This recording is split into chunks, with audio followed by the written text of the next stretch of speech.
Hello everyone, welcome back to my channel Puja's ডায়েরিতে। তো আজকে আমার সুন্দরবনের সেকেন্ড দিন। ফার্স্ট দিন আমরা ঘুরতে ঘুরতে যেহেতু এসেছি, তো সেহেতু আমার ভিডিও আর সেভাবে করা হয়নি, তো চারিপাশে যে ভিডিওটা করেছি সেটা তোমাদের অবশ্যই দেবো।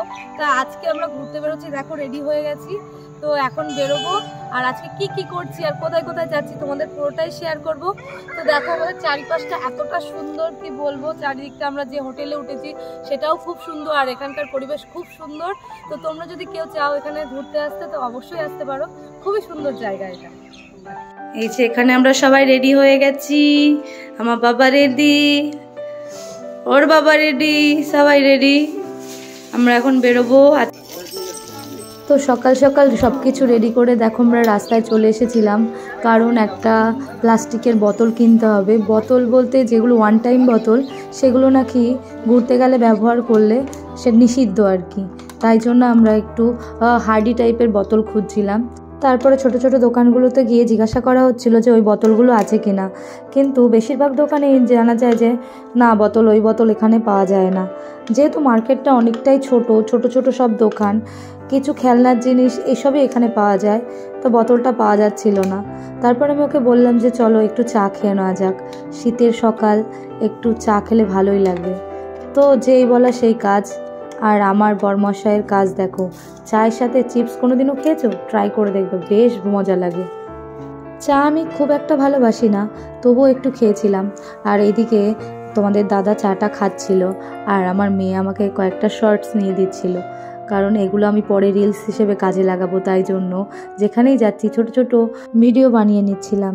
তারপর বরমশাই ডাবের দোকানে চলে এসেছিল, বলল নাকি সকালবেলা ডাব খেলে পেট পরিষ্কার হয়ে যায়, আর সকালবেলা ডাব খাওয়া খুবই ভালো। তো প্রথমে ও ডাবটা কেটে নিয়ে মেয়েকে দিয়েছিল। আর এই ঘুরতে গেলে আমার মেয়ে এই ডাব, যে কোনো ফল, এসবের উপরেই ও খেয়ে বেঁচে থাকে বলতে পারো। ও অন্য ধরনের কোনো খাবারই খেতে চায় না, আর প্যাকেট খাবার তো একেবারেই পছন্দ করে না।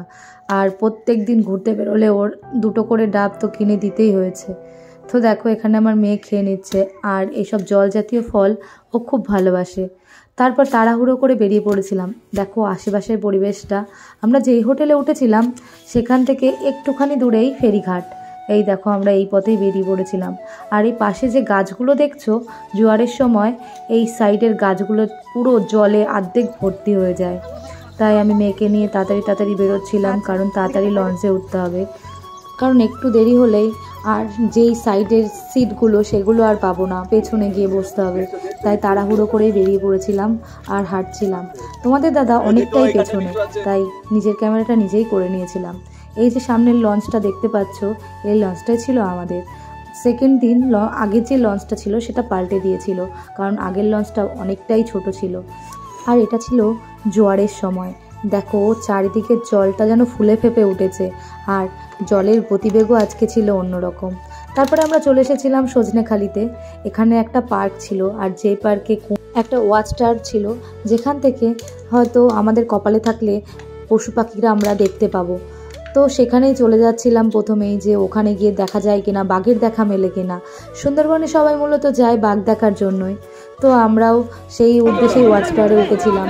কিন্তু দুর্ভাগ্যবশত কয়েকটা হরিণ ছাড়া আর কিছুই চোখে পড়েনি, তো আর কয়েকটা বাঘের পায়ের ছাপ ছাড়া কিছুই দেখতে পাইনি।